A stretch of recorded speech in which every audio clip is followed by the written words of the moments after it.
Ahojte, milí ľudia. Dneska tu máme malú informačku na môj kanál a dneska to bude tým, že budem robiť iba Five Nights at Freddy's videa, čiže to informačka je a tak no.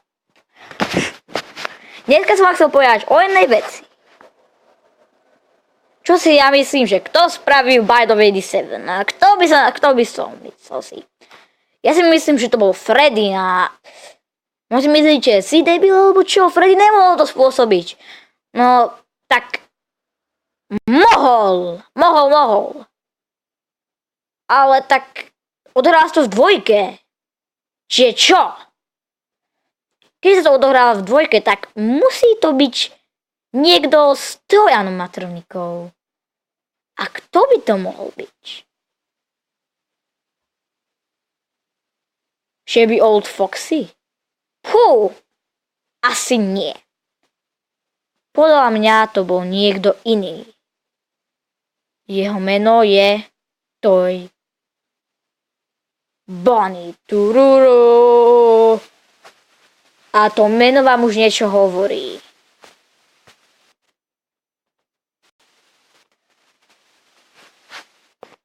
Prečo si myslíš, že Toy Bunny?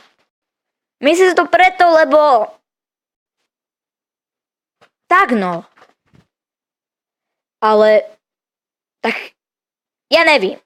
Vieš o tom, že bola Bite of 83? Áno, Bite of 83, no poznáte. Bite of 83 je udalosť, ktorá bola v roku 1983. A čo?